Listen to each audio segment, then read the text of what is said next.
So this customer here lives in Guam, or I think he's moving back to Guam. And he took this truck over to LC Engineering for them to do a build on it. So they pulled the motor out, complete stage 3 turbo build. Of course, it's got one of our Haltech kits in it. This actually has our multi-coil kit in it. Has the 4 individual coils on top of the valve cover. LC Engineering pulled the engine out. They did a stage 3 turbo build. They have their stage 3 camshaft in it, if I remember right, turbo grind. They have their high boost turbo. We got a lot of good parts in this thing. And we're doing the tuning. It's got a Haltech Elite 550 complete harness kit, multi-coil setup. That's pretty new. It's our fresh kit that just came out, or reintroduced kit. Also has the IC7 dash in there, display dash with the dash mount. Really popular. All kinds of smells from a new engine build. Burning the engine paint a little bit, the exhaust wrap, all that stuff. Get some new smells. What we're doing is some drivability. Low speed, low engine load. Make sure everything is happy before we get too carried away and get into boost. This has the adapter harness that goes from the factory Toyota dash harness to the IC7. So it's a direct plug-in. It gives you your fuel level. It gives you your high beams, your e-brake indicator, your speed sensor, because this is electronic speed sensor, and power supply, stuff like that. So this gives you all of the necessary functions without having to wire it. Now the CAN bus communication with the Haltech computer enables us to see the RPMs, the coolant temperature, air fuel ratio boost, manifold pressure, all that cool stuff. So that's a neat setup. So we're getting ready to do some dyno passes here. We're going to take it down to R&D Dyno, which is just right there in the intersection there. And we got a scheduled appointment here in about 45 minutes. So we're going to pull some spark plugs, make sure everything's in good shape, just kind of look things over real quick and get it prepared and ready to go. So let's get to it. Use pliers on them so this way you don't pull the wire off. We just put a new O2 sensor in this thing last night. We realized that the O2 sensor had failed. Brand new O2 sensor, it does not happen too often, but just want to make sure that everything looks good. So a little on the black side, but that's okay. Like I said, we put a new fresh O2 sensor in it, so maybe it was just a little bit on the rich side, but for the most part, we're looking pretty good. No issues. We'll definitely clean that spark plug up on the dyno when we start making some passes and pulls. Everything else is looking real good. We'll pull and check the oil. So you always want to do that before beating the snot out of it. Coolant, kind of important. Got to keep it cool. Belts, you know, that stuff is important. Making sure the air filter is not going to fall off on the dyno and the hoses aren't loose. You know, that's pretty solid there. Making sure that we're blowing the couplers off. We don't want to waste any time on the dyno. Basically, just give everything a good look over. So let's fire this thing up and let's see what it looks like. So I'm excited to see what the numbers are. I know what it's going to put out. And I know that in some of the comments, some of the other videos, people are going to make 100 horsepower, or it's going to make a 90 horsepower, it's going to make 150 horsepower. No, it's going to be quite a bit much more than that. At some point, I might just have to build something of our own and just put some numbers down and let's ruffle some feathers, I guess you can say. So maybe we'll do that with one of our trucks. So, all right, let's go down to the dyno.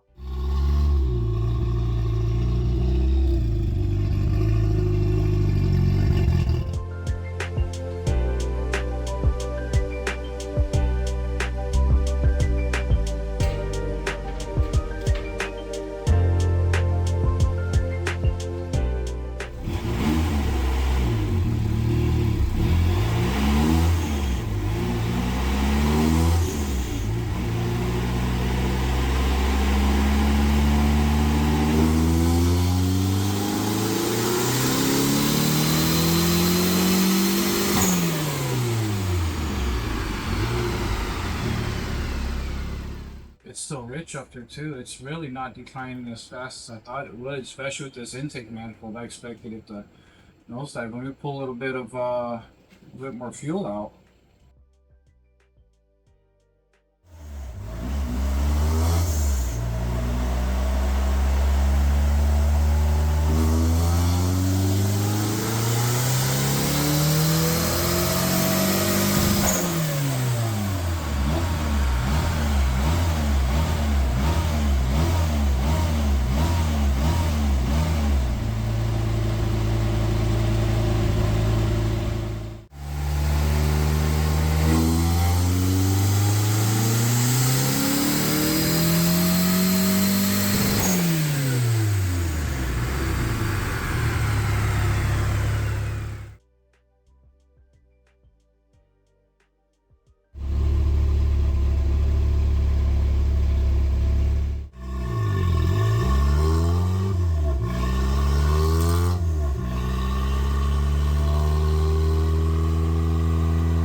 What's up, guys? This is Gabe from S&P Simulations. This has been a really neat project. LC Engineering did the entire build on this thing.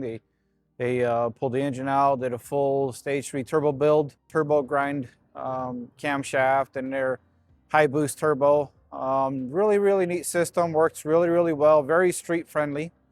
And after the dyno, we learned a few things. Normally, what we see is we see the numbers start to fall off below 5,000 RPM. So what we see is the horsepower start to decrease as the engine RPMs starts to exceed 5,000 RPMs. And that's been very normal. Doesn't matter really the cam grind or the aspiration. I kind of blamed it on the intake manifold. But what we learned today is that it made good power all the way up to almost 6,000 RPMs before it started to fall off. And when it did fall off, it didn't fall off very much. So the dyno sheet here, probably John can ding right there or something like that. But you can see there that the graph just kind of, it comes up, it makes good power, it just kind of hangs out there, and it starts to fall off a little bit right before 6,000 RPM. So it's got a really good, smooth transitional power curve. The power comes on early, the torque is there, really good foot-pounds of torque. 244 horsepower, and I believe it was 265 foot-pounds of torque, or 267 foot-pounds of torque, something like that. Very impressive, very impressive. That was about 16 pounds of boost. So initially, we started off with about 12 pounds of boost. And then we slowly start creeping up on it and kind of took a break halfway in between and checked some spark plugs, checked all the intercooler coupling, piping, stuff like that. Make sure everything's in good shape before we continue to turn the boost up and see what happens. And ultimately, for what we have, it's very impressive, very impressive. Runs really good on the street, accelerates really well. This light and flywheel is just it's a lot of fun.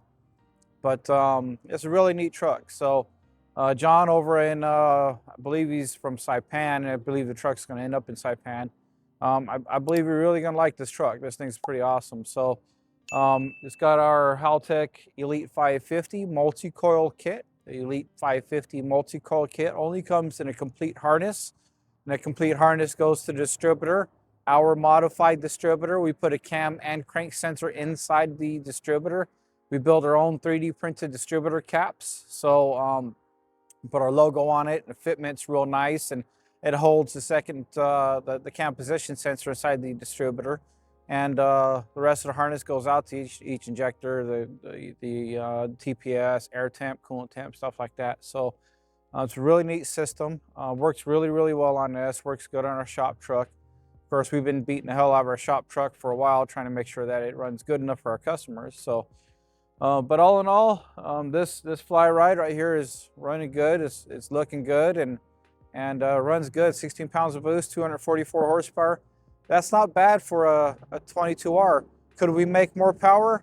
Yeah, we definitely could. We could easily get over 300 horsepower with the right turbo and fuel combination. The fuel is kind of old in this. Wasn't really old, but it was probably 8 months old. And here at Havasu, 6 to 8 months old. That's pretty old, you know, the summers and stuff like that. So we didn't really want to get too carried away. Plus, he was good with mid 200 horsepower, so that's plenty. If we change the turbo, put a little bit bigger intercooler, maybe got a little aggressive with the engine build, a little bit bigger turbo, all these things are capable over 300 horsepower, no problem at all. And for the guys that want to say, I should have swapped in a K series or an LS, okay, let's talk about that. I'm not a swap culture, although I have done a lot of swaps. In my 240SX back in the day, I swapped an SR20 in it, but I didn't change the brand. I didn't do any cross-dressing. We kept the brand true, Nissan and Nissan, Toyota to Toyota, right? So is there better motors? Oh, there's a lot better motors. There's a ton of better motors than the 22R. It's more efficient, makes easier power, but that's not the point. The point is this is somebody's forever truck. And the guys who have these trucks, they love these trucks. And they have this vision, this dream of what they want this thing to be and accomplishments with a 22R engine in it, because we've reached this point in society where in the automotive society, where it's just swap this, swap, swap. It's cooler to see something that is not swapped, making some decent power that's respectable and is clean, than it is to have something that's swapped in and just kind of like, look, another LS. Oh, look, another LS. It's just a motor wrapped into another piece of sheet metal. You lose all of its soul, you lose its value, you lose its memory. You don't even know the vehicle isn't anything other than just a motor with some sheet metal wrapped around it. This is different. This thing's got a soul. It's a 22R truck, turboed street truck at that. This is exactly how the customer wants. This is forever truck. If he changes the wheels down the road, changes the colors down the road, he might. But I guarantee he's going to keep this motor in here forever as long as it's running. So we respect that. We respect our customers' wishes and dreams and the fact that they want to make a ton of power with this or just a little bit of power with this. It comes down to what is the best for the customer. So I want to close this up. Sorry for the rant, but you know, I needed to get that out there to kind of shut down some of the internet guys. Like, K-Series, I don't want to hear that. I don't really care. If that's what you want to do, go do that. Most of the guys that say that probably can't swap anyway. So anyway, that's it. I'm done for the rant. Thank you guys very much. Appreciate you all for following our YouTube channel. Super cool truck. We'll do some more rolling video shots and stuff like that. But don't forget to do all that stalker stuff. Like, subscribe, do all that cool stuff. Follow us. If you see more content like this that you like or something that you want, please do me a favor. Just drop it in the comments. You know, send us a message or something like that. But until then, everybody be good to each other. Stay tuned. See you guys next time.